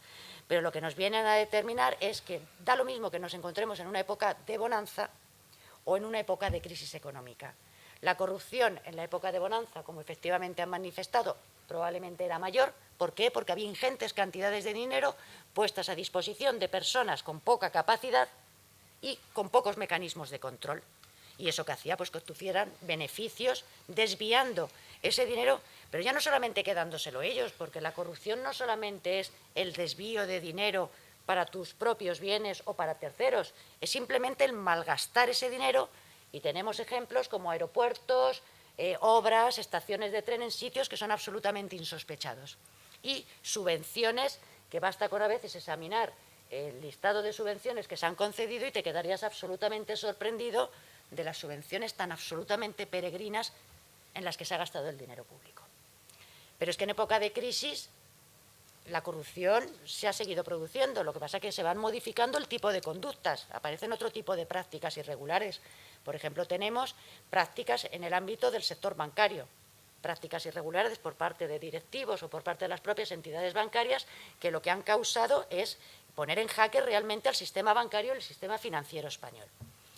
Entonces, desde mi punto de vista, la corrupción es un problema partiendo de la base de los problemas y las consecuencias que tiene para la sociedad y partiendo de la base de la evolución que hemos tenido. que no es que hayan disminuido, hay una corrupción desde mi punto de vista ciertamente consolidada. También es cierto que las actuaciones de la justicia han hecho que ya la gente se plantee más ahora. Antes era una corrupción mucho más burda, es decir, no se tenía esa sensación de que se iba a conseguir ser perseguido y condenado posteriormente. Ahora parece ya que el sentimiento es que hay que tener un cierto cuidado porque efectivamente el mecanismo de la justicia al final actúa y llega a sentencias condenatorias. Y desde mi punto de vista y desde nuestra experiencia, todo esto solamente son los casos más relevantes mediáticamente, pero si nosotros vamos, y aquí hay algún compañero juez, algún compañero abogado, si nosotros vamos a la práctica diaria de los juzgados y los tribunales, hay múltiples casos de prácticas corruptas que no tienen una gran relevancia, pero que se están produciendo. No estoy hablando tanto de prácticas corruptas a lo mejor en el ámbito de la administración pública, sino también en el ámbito de la corrupción en el sector privado. Y este es, desde mi punto de vista, el panorama. Y que, además, los procedimientos y la investigación de los procedimientos lo que nos viene a demostrar es que nosotros empezamos a investigar una operación concreta de corrupción y después aquello se convierte en una tela de araña. Empezamos por esto, pero después empiezan a aparecer ramificaciones, lo que quiere decir que llegamos a conseguir detectar una parte ínfima realmente de los casos de corrupción que se han ido produciendo. Por eso hay tantas piezas separadas en los procedimientos. Por ejemplo, en los ERE, 76 piezas separadas. ¿Por qué? Pues porque van apareciendo. Falciani, tantas piezas separadas. El Vendrell, 3%, tantas piezas separadas. ¿Por qué? Porque van apareciendo distintas operaciones vinculadas, con lo que, desde mi punto de vista, se descubre una parte ínfima realmente de la corrupción que se ha producido en España. ¿Se han adoptado las medidas necesarias para luchar contra la corrupción y frenar su crecimiento? Desde mi punto de vista, no. Hemos hablado de la corrupción en todo el periodo democrático. Bien, en 1995 se crea la Fiscalía Anticorrupción. La Fiscalía Anticorrupción se la dota en aquel momento de 8 fiscales. En el 2015, la Fiscalía Anticorrupción, con sede en Madrid, tiene 18 fiscales. De 8 a 18 en 20 años. En la actualidad, en el año 2016, sí se aumenta la plantilla en comisiones de servicio en 8, más los delegados territoriales, con lo que nos encontramos con que ahora mismo la Fiscalía Anticorrupción tiene un personal en fiscales de unas 60 personas. Hombre, a mí 60 personas me parece absolutamente insuficiente para efectivamente acabar con estos temas. Después se crea también en el 2005 la figura del fiscal delegado de sala, que es un fiscal que se tiene que encargar de la coordinación de todos los fiscales que llevan delitos económicos en las distintas fiscalías. Pero ¿qué ocurre? Que a día de hoy, en la mayoría de las fiscalías provinciales pequeñas, no existe un fiscal delegado en el sentido que debe estar, es decir, con una especialización dedicado exclusivamente a ello. A esto también hay que unirle que los juzgados españoles están muy por encima de Europa en la ratio de procedimientos que investigan y en la ratio de sentencias que ponen. En consecuencia, hay que dedicar mucho tiempo a determinados asuntos que nos impide trabajar en otros procedimientos más complejos con mayor profundidad. En el 2006 se incluye la criminalidad organizada. ¿Por qué? Porque se observa que en todas estas tramas de corrupción muchas veces el crimen organizado está presente. Y por fin se decide que la Fiscalía Anticorrupción debe llevar, entre otras cosas, también el ámbito de la criminalidad organizada. Por tanto, la situación desde el punto de vista de la dotación de medios personales y materiales ha sido absolutamente insuficiente, desde mi punto de vista. Esta plasmación en fiscales la tengo que hacer extensible al número de funcionarios, al número de unidades, tanto de la Guardia Civil, de Policía Nacional, blanqueo de capitales, Intervención General del Estado y el resto de los organismos que apoyan realmente en la investigación. Ha habido, por ejemplo, los datos son que la Fiscalía General del Estado, del año 2015 al año 2016, se han incoado 178 procedimientos penales nuevos en la Fiscalía Anticorrupción. Claro, 178 procedimientos pueden parecer pocos, partiendo de la base de que estamos muchos fiscales, pero también tienen ustedes que tener en cuenta la dificultad en la investigación de estos procedimientos. No estamos hablando de un robo, no estamos hablando de un hurto, estamos hablando de delitos que tienen una gran dificultad en la investigación por varios motivos. En primer lugar, porque se ha producido una globalización, una internacionalización de la economía, con lo que la mayoría de las operaciones de corrupción que se producen no solamente se tienen en España, sino porque muchas veces tienen connotaciones a nivel transnacional. El avance del crimen organizado, la falta de colaboración hasta ahora de muchas de las instituciones bancarias de los países llamados paraísos fiscales que nos complicaban mucho la labor de búsqueda del dinero de estas personas. Complejos entramados societarios, los avances tecnológicos y la ampliación a todos los sectores sociales. Entonces, existe realmente una dificultad en la investigación de este tipo de delitos. Nuestro Código Penal, coincido con nuestros compañeros, prácticamente contiene un elenco suficiente, en principio, que permita tanto la corrupción en el seno de la Administración, mediante los delitos contra la Administración pública, como en el seno de la corrupción económica. Efectivamente, faltaría alguna matización, como podría ser el delito del enriquecimiento ilícito no justificado, que permitiría justificar condenas para determinadas personas cuando no se ha podido determinar esa conducta inicial corrupta. ¿Cuáles son las causas, desde mi punto de vista, de la corrupción, desde mi experiencia profesional? Yo creo que debemos dividirlas en dos. Y esto es una aseveración más personal que profesional. Pero como me dijo Mercedes, que era un análisis más sociológico que, bueno, pues aquí olvídense de que soy fiscal y partamos de la base de que soy aparte ciudadano. Las causas que yo considero, yo las dividiría en dos grupos. Aquellas que dependen del Estado, de la sociedad, y aquellas que dependen del propio individuo. Dentro de las que dependen del Estado, desde mi punto de vista, ha existido hasta ahora una falta de voluntad política real de acabar con el problema de la corrupción. Yo creo que los ciudadanos estamos hartos de ver cómo los políticos se llenan la boca cuando salen los asuntos de corrupción, hablando de la corrupción, normalmente cuando el corrupto es del partido político contrario. Si es del partido político propio, pues probablemente la crítica es menos feroz. Y creo que esto deriva de varias cosas. En primer lugar, ha habido una negativa por parte de ellos o una negación de la profundidad del problema de la corrupción. En segundo lugar, hay una falta de ausencia de consecuencias reales.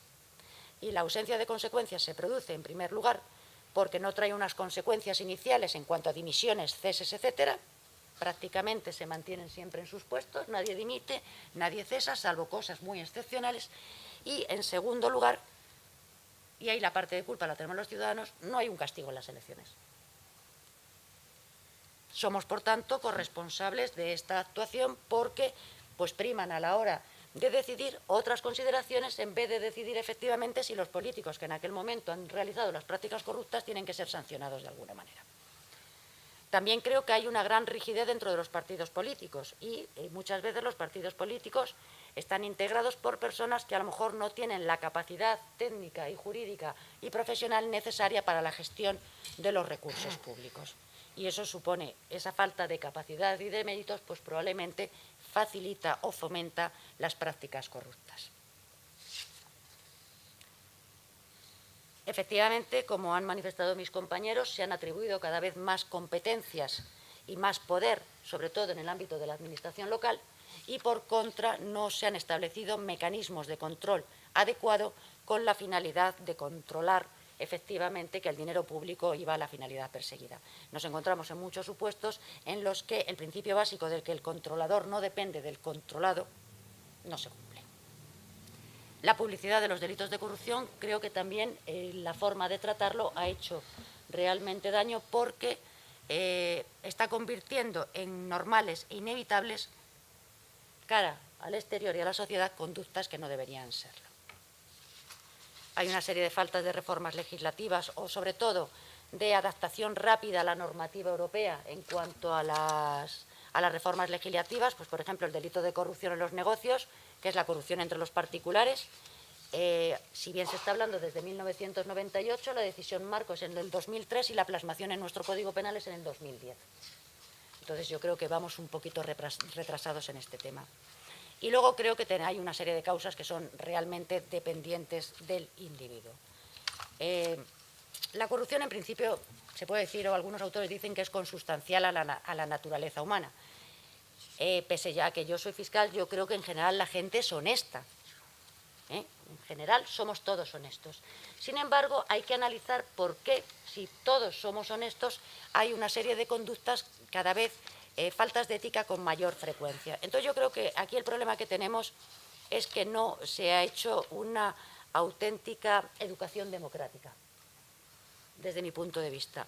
No se ha enseñado al individuo a ejercitar su libertad, en el sentido de que la libertad de decisión y de voluntad tiene que estar vinculada a una serie de principios básicos, fundamentales para todos los ciudadanos. Y esos principios básicos es que junto al interés individual también está el interés público y el interés social, que tenemos que tratar lo público como si fuera lo privado. Y eso, desde mi punto de vista, es un problema fundamental en el que estamos fallando todos como sociedad, como educación, en el ámbito familiar. Por tanto, considero que todos deberíamos hacer una política de concienciación de las actuaciones que nosotros estamos realizando. Y les voy a poner varios ejemplos de lo que vemos diariamente en los juzgados. Me encuentro un móvil, un smartphone de alta generación por la calle, ¿vale? Yo puedo averiguar de quién es el móvil. El 95% de las personas probablemente se quedarán con ese móvil. Se me ha roto, sigo con los móviles, porque se me ha roto el móvil. Yo tengo un seguro. El seguro me cubre el robo, perdón. No me cubre el hurto. Pero yo denuncio que me lo han robado. Otro ejemplo. Viene un albañil a nuestra casa a hacernos una obra. ¿Le vamos a pedir una factura con IVA?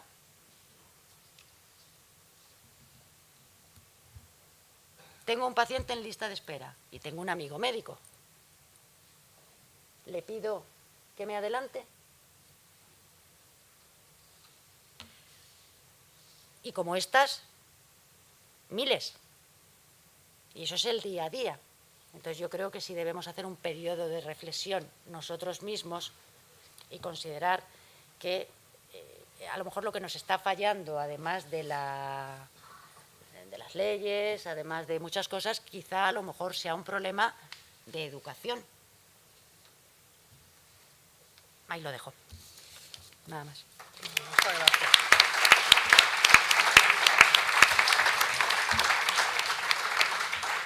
Bueno, vamos a abrir un breve debate. Yo creo que tenemos media hora, ¿no?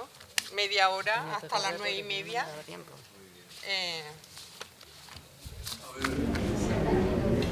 Vamos a ver, desde el respeto a todas las opiniones que ha habido aquí en esta mesa, pero yo siempre, como en toda esta tertulia, parece que se pasa de puntillas. Hay cierto temor a afrontar la realidad, a coger el toro con los cuernos.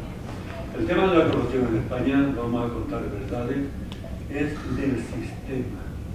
O sea, la corrupción en España emana como un volcán. Barre con todo, ¿verdad? Desde arriba a abajo. ¿Y por qué no funcionan los famosos mecanismos democráticos que siempre se hablan? Pues muy sencillo, porque no hay democracia.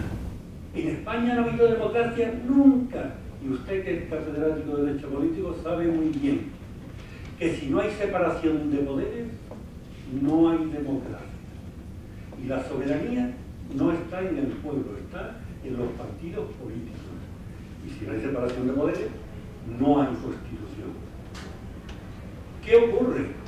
Que el legislativo, donde está una serie de diputados que no han sido elegidos por el pueblo, sino por sus respectivos jefes de partido, por lo cual al político el ciudadano le importa un pimiento, está pendiente de su jefe para que no lo saque de la lista, para que lo coloque en otro sitio. Y esa no separación de poderes, por muchos jueces y fiscales que haya honrados, que los hay, que los hemos visto, pero si no están a punto de jubilarse, ¿cómo se atreven a denunciar al poder? No hacen falta ni más leyes, ni más juzgados, ni nada. La propia Fiscalía Anticorrupción, cuando se creó, yo dije, ¿pero qué pasa? ¿Que las demás fiscalías son pro corrupción? El Tribunal Constitucional, ¿para qué se crea si no hay Constitución? Aunque haya un libro escrito que lo ponga. En Inglaterra hay una Constitución y no está escrita en ningún sitio. Lo que hace falta es voluntad de aplicar la justicia, pero repito, el legislador no legisla buscando la justicia social, sino blindarse. Es decir, tenemos lo mismo que en el régimen anterior, una oligarquía de poder, y la oligarquía de poder es corrupta por naturaleza propia. ¿Cómo no va a haber corrupción? Es como si dijéramos, es que hay corrupción en la mafia rusa, pero por favor, ¿qué quiere usted que haya la mafia rusa? Ahí es donde hay que poner el acento en la I. Y mientras, todos los cambios que se quieran hacer sin cambiar el sistema son para que no cambien nada. Y no quieren cambiar nada los que evidentemente no les interesa. La oligarquía de poder, la casta política, porque además padecemos la misma oligarquía de poder del franquismo. Ustedes son jóvenes, yo padecí el franquismo, la misma oligarquía de poder, la iglesia, la banca y los monopolios. Esta es la realidad. Gracias. ¿Alguna? Bueno, has hecho una reflexión más que una pregunta, así que Seguimos. ¿queréis intervenir? O sumamos, pero yo creo que, bueno, vamos a ir interviniendo brevemente, sí, porque si no, un momentito, vamos. A ver, Manuel. Bueno, vamos a ver, yo creo que quienes elaboraron la Constitución, es cierto que no incidieron demasiado en los temas de control del poder, porque en aquel momento yo creo que priorizaron la gobernabilidad. Es decir, la historia de nuestro país había indicado que los dos procesos democráticos anteriores, las dos repúblicas, habían acabado con procesos de desgobierno muy fuertes, y entonces yo creo que priorizaron la gobernabilidad. En la Constitución es cierto, hay algunos elementos que inciden en ese sentido. Para empezar, el establecer como distrito electoral la provincia, unido, como no, al establecer unos diputados mínimos por provincia, obviamente genera una tendencia al mayoritarismo, y luego unido a las listas cerradas y bloqueadas, pues evidentemente da lugar a que quien controla al partido, a uno de los dos partidos, pues controla mucho poder. Si además gobiernas con mayoría absoluta, el legislativo no te va a controlar, y nuestro sistema de protección a las minorías no es fuerte. Es decir, en el Parlamento es evidente que hay elementos que en la Constitución portuguesa o en otras constituciones favorecen más a las minorías, y aquí las minorías pueden quedarse con muy poca capacidad, excepto las preguntas parlamentarias y poco más.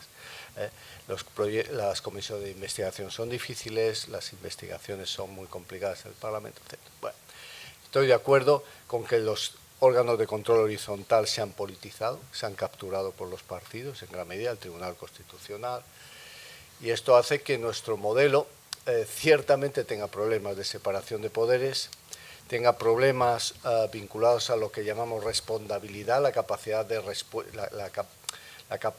los ciudadanos de exigir respuestas es muy baja, y hay problemas de rendición de cuentas, en fin. Pero, repito, en ese momento se priorizó la gobernabilidad. Lo cierto es que esa priorización de la gobernabilidad unida al desarrollo de los partidos políticos ha dado como resultado una situación en la cual pues ha habido demasiados casos de corrupción, de abuso de poder, y hemos visto que el sistema necesitaba respuestas. Estamos muchos proponiendo medidas en ese sentido. Creo que es necesario dar el giro, que denominaremos el giro democratizador a nuestra Constitución, y bueno, vamos a ver si somos capaces de hacerlo. Para ello habría que cambiar muchísimas cosas, no tengo tiempo aquí de analizarlo, pero entre otras cosas Creo que sería bueno que tener un régimen electoral más proporcional, eliminar las listas cerradas y bloqueadas generalizadas y establecer un sistema que permita distritos uninominales donde el candidato tenga que jugarse su puesto en función de lo que quieran los ciudadanos de su distrito. En fin, hay muchos elementos que habría que mejorar. Estoy de acuerdo, en parte. Precisamente por ahí estoy de acuerdo de que el problema de la corrupción es una cuestión sobre todo de ética individual y ética colectiva. 40 años de democracia es poco tiempo. O sea, creemos que por tener una democracia, pues probablemente una democracia, digamos, de libro, ¿no? Pues Estado democrático, social, democrático de derecho, tampoco el tener un Estado de derecho garantiza per se todo. También hay que ser social y democrático, dos adjetivos que están precisamente en medio de ese tándem. Lo que me pregunto es si eso efectivamente es así, el hecho de, por ejemplo, también tener que la clase política no tenga esa esencia, decirlo así, de que cuando realmente hay un tema que te champica, pues ni siquiera nadie es capaz de dimitir. O sea, eso que a lo mejor los anglosajones, pues sí, teníamos que aprender mucho de ellos, ¿no? Pero aquí no, aquí todo se afuera del puesto y nada. Sí, serían dos cosas solamente. Teniendo en cuenta de que eso es así y que es una cuestión de ética individual y ética colectiva y de ciudadanía, me pregunto dos cosas. Primero, efectivamente, si se hicieran las listas abiertas, ganaríamos mucho a la hora en las elecciones, que sería una primera cuestión. Y segundo, a lo mejor tenemos un sistema penal un poco dulce, digo, en cuanto a las penas que se imponen, teniendo en cuenta de que si es la primera vez, pues a lo mejor no vas a ir a prisión, etc. Quizás también habría que endurecer un poco más el Código Penal en algunos tipos, pregunto. Penal, desde mi punto de vista, no. No, desde mi punto de vista la carga coactiva está bien en el Código Penal. Y salvo algún delito como el de prevaricación, que no se sabe por qué no tiene pena de prisión, yo creo que los otros, hay algunos delitos en los que se puede llegar hasta 6 años, que para que se haga una idea, 6 años ya es la pena también por unas lesiones graves. De hecho, para tranquilizar a la colectividad también tengo que decirles que precisamente en la ejecución de penas de los delitos de corrupción, perdón, que os doy la espalda, en la ejecución de penas de delitos de corrupción ahora mismo los jueces están siendo mucho más severos que en otros delitos, mucho más severos. Es decir, una persona condenada por primera vez por un robo, por ejemplo, a una condena de 1 año y 2 meses, si es la primera vez, puede ver que esa condena queda en suspenso. Queda en suspenso y si durante un tiempo, es lo que se llama la suspensión condicional de la pena, si durante un tiempo no vuelve a delinquir, bueno, pues se da por extinguida, ¿no? Un tiempo que son años. Sin embargo, en los delitos en materia de corrupción, caso Matas, caso Isabel Pantoja, no ha sido así. Y es la dinámica en otros casos. Es decir, aunque se trate del primer delito cometido, aunque sea una condena corta, está habiendo una dureza judicial especial con este tipo de delitos en el cumplimiento de las penas, más que con el resto de delitos. De hecho, yo diría que los corruptos ahora son los nuevos enemigos sociales. Hay una visión ahora de los condenados por delitos de corrupción parecida a la que hubo con los terroristas en cuanto a restringir todo lo posible determinadas garantías y aplicar el mayor rigor punitivo posible. Ese es un debate que ahora está habiendo entre los penalistas bastante interesante. Es decir, mayor rigor punitivo para los condenados por delitos de corrupción, similar al que hubo antaño con otros delitos, que el que se da al resto de delincuentes. Pero vamos, yo incluso, por ser un poco hacer de abogado del diablo, incluso estoy en contra de introducir el delito de enriquecimiento injusto. No me parece que vaya a llevarnos a ningún sitio, en especial este nuevo delito que se acabará introduciendo porque son exigencias de la Unión Europea y tiene unos problemas de prueba tremendos, y es un poco peligroso en determinadas manos, además. Bueno, yo creo que si para luchar contra la corrupción yo dijera que es necesario, la clave es modificar el régimen electoral, estaría diciendo algo que no es cierto. Es decir, yo creo que la modificación del régimen electoral, a mi juicio, tiene que ir sobre la base de tener un sistema que nos permita a los ciudadanos controlar mejor a nuestros representantes. Entonces, para controlar mejor a nuestros representantes, son mejor distritos electorales más pequeños, donde yo conozco mejor a mi representante, es uno, sé quién es, él sabe quiénes somos nosotros y tiene que estar más atento a dar respuesta a nuestras demandas. Esto también tiene sus problemas para la corrupción después, como hemos visto en Estados Unidos y en otros sitios. Por eso en Alemania tienen un sistema mixto que es el que yo defiendo, que es, por una parte, tú tienes distritos uninominales pequeños y al mismo tiempo tienes listas electorales, y con las dos cosas tú tienes que garantizar proporcionalidad y al mismo tiempo responsabilidad. Entonces, es mejor, creo que sería mejor. Ahora, para luchar contra la corrupción, este es un tema que yo no sé, las relaciones causa-efecto son muy complicadas. Lo que sí sé, que para luchar contra la corrupción necesitamos más fiscales, necesitamos más policía, necesitamos más jueces y sobre todo necesitamos mucha más detección. Y para eso hay que proteger a los denunciantes, si no, difícilmente llegan. Hay una cuestión que a mí me viene llamando la atención desde siempre y que se viene ejerciendo con los ayuntamientos, al parecer con algún derecho, porque nunca se habla en contra de ello. Y es que todos los ayuntamientos lo primero que hacen cuando se constituyen es ponerse unos sueldos altísimos, considerando que el salario básico son 600 euros, se lo multiplican pues por 100 o más mensualmente. Y cuando se retiran del puesto político, el que sea, mayor, menor, ridículo, tienen unas prebendas tremendas de sueldos para toda la vida. Han trabajado 3 meses, recientemente ha habido un caso en Cataluña, una persona que ha trabajado 3 o 4 meses y se asegura un puesto para toda su vida, un sueldo para toda su vida de 75.000 euros.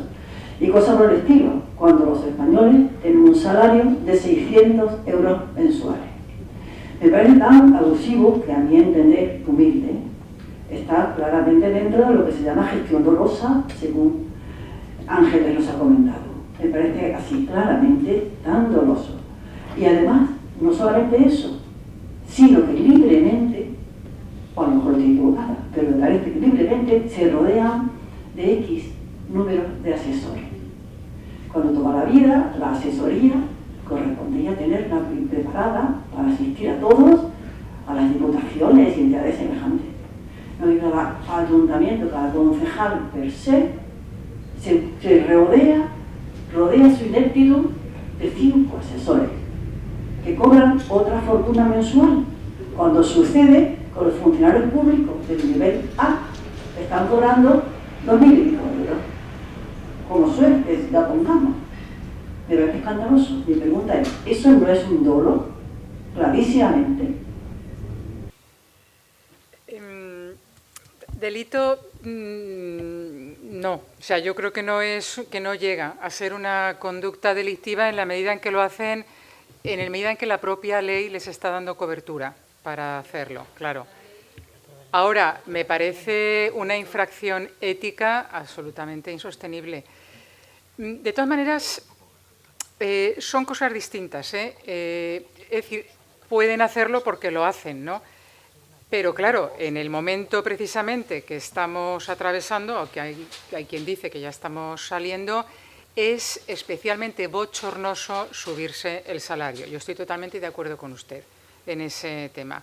Y luego, por lo que se refiere a los asesores, estoy totalmente de acuerdo con usted en que está sobredimensionado esa cuestión, más incluso que en los ayuntamientos, en los gobiernos autónomos, donde los correspondientes consejeros o consellers efectivamente se rodean de varios asesores. No tienen salarios tan altos, pero yo creo que, de acuerdo con usted, que no es necesario. Efectivamente, tienen una serie de funcionarios que tienen que realizar sus tareas laborales pertinentes y luego lo que tiene que hacer un consejero o un concejal es trabajar y estudiarse el tema, que se lo estudie, ¿no? Que dedique horas también a estudiarse y entonces necesitará menos asesoramiento.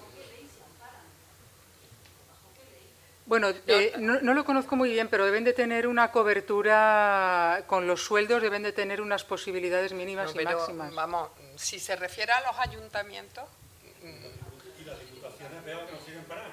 Ay, bueno, yo no sé, pero hombre, yo soy funcionaria Y yo le puedo decir que en los ayuntamientos actualmente, a raíz de la ley de racionalización del 2013, los concejales y los asesores que puedan contratarse en un número limitado, tienen limitados sus salarios, ¿eh? Hombre, no cobran 600 euros, evidentemente, pero tienen absolutamente limitados los salarios. Incluso los gerentes en las empresas públicas y en los organismos autónomos, aquí en Córdoba, yo conozco por Córdoba, pues tienen unas clasificaciones, la ley contempla unas clasificaciones según el volumen de negocio que pueda tener esa empresa pública y tienen absolutamente limitados los salarios. Un problema que hay actualmente en los ayuntamientos, sobre todo en los municipios de gran población. Yo los municipios pequeños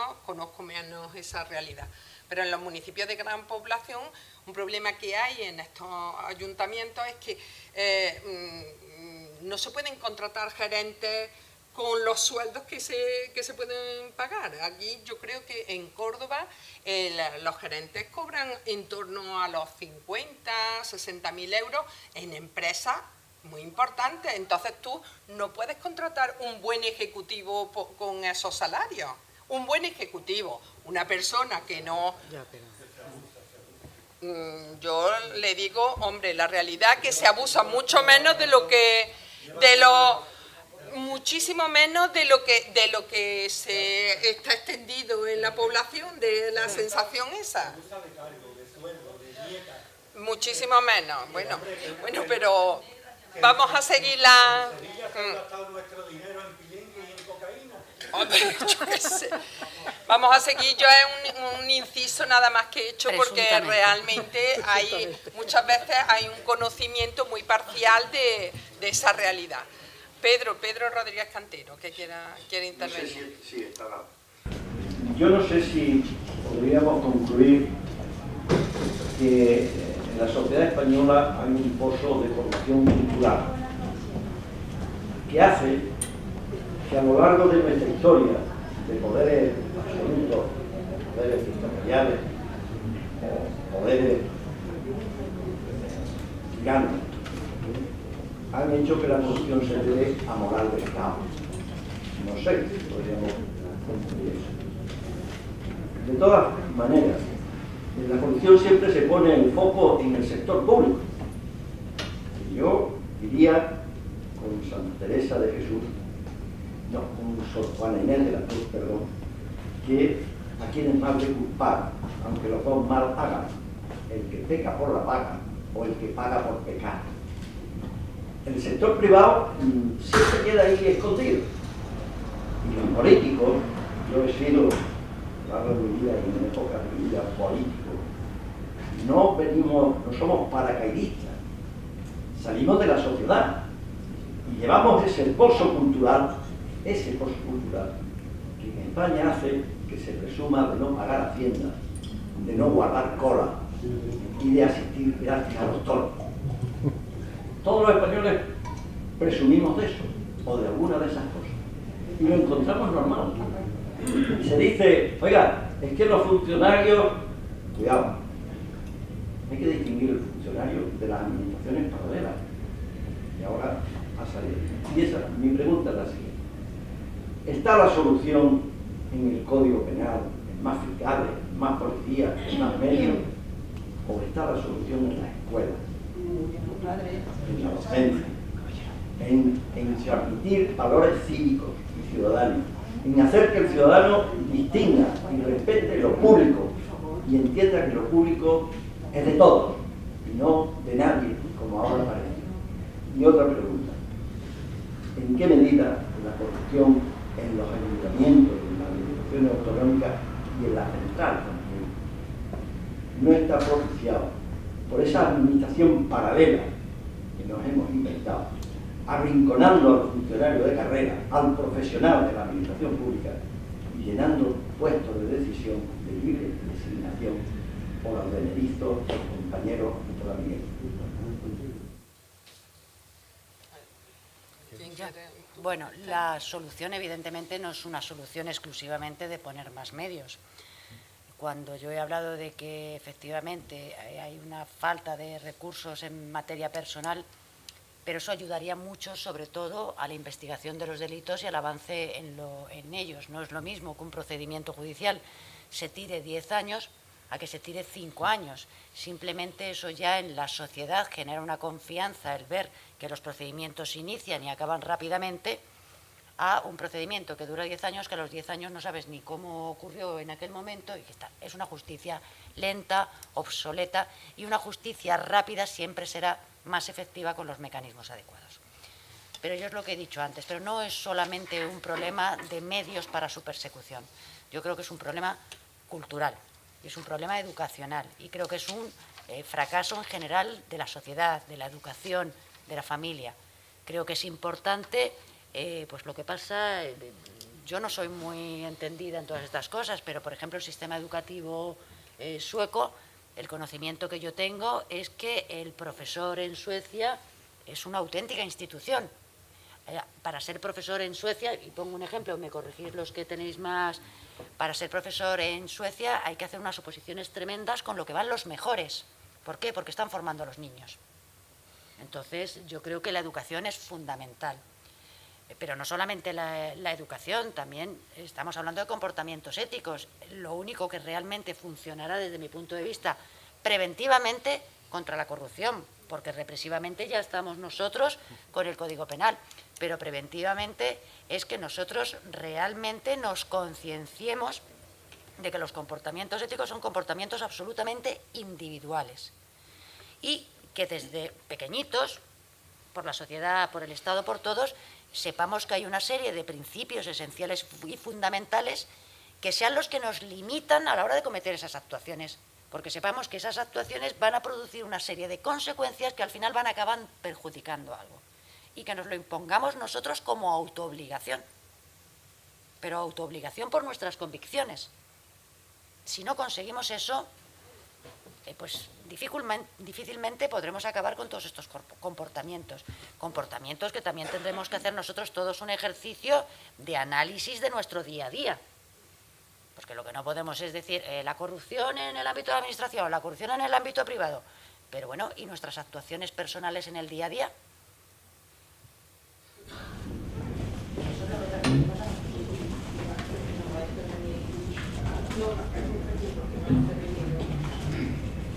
Desde mi simplicidad me voy esta noche muy satisfecho, aparte de oír a gente importantísima, porque habéis coincidido con mi modesta opinión en muchas cosas sobre un relato que presenté este año en la Semana Canelo del Colegio de Médicos de aquí de Córdoba, que se llama precisamente La Educación.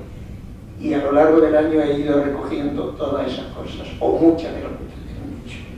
Está en la Semana Canelo del Colegio de Médicos, y es la educación, y he tratado a lo largo de todo el año, que lo he ido redactando, es decir, todas esas cositas que ustedes han dicho. Y de todas maneras, muchas gracias por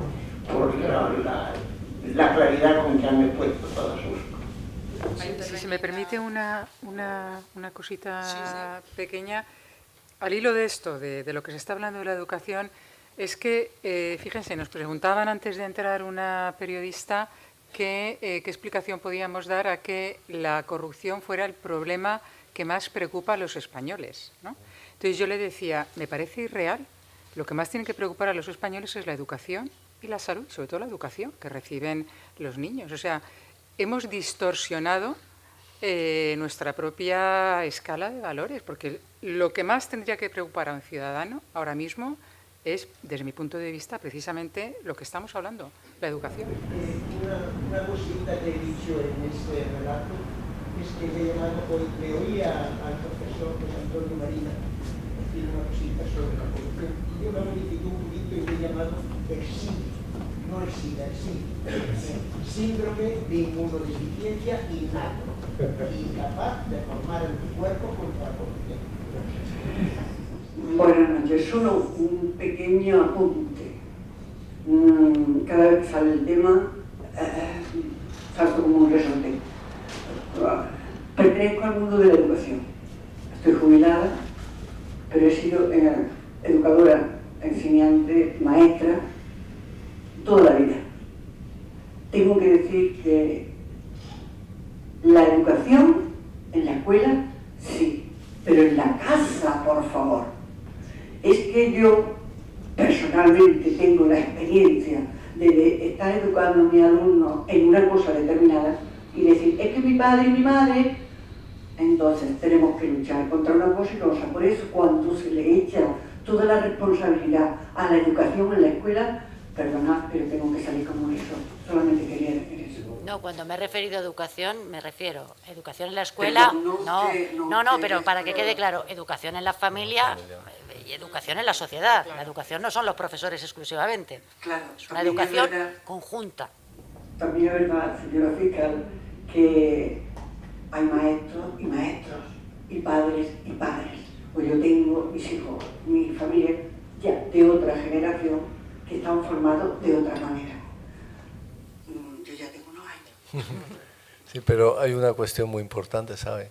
Que es que la educación en ética es muy importante que se haga a través del ejemplo. No es solo contar qué es lo que dice Kant, sino el ejemplo. Y ahí el problema es que los ejemplos tienen que venir también de las figuras clave de nuestra sociedad, ¿no? Y la televisión tiene un papel ahí tremendamente dañino, ¿no? Cuando yo a mis hijos les veía desde pequeños que se metían a ver una serie que se llama algo así como La que se avecina, no sé qué, donde todo era engaños, mentiras, y eso era muy divertido. Pues yo digo, ¿qué estamos transmitiendo a estos niños?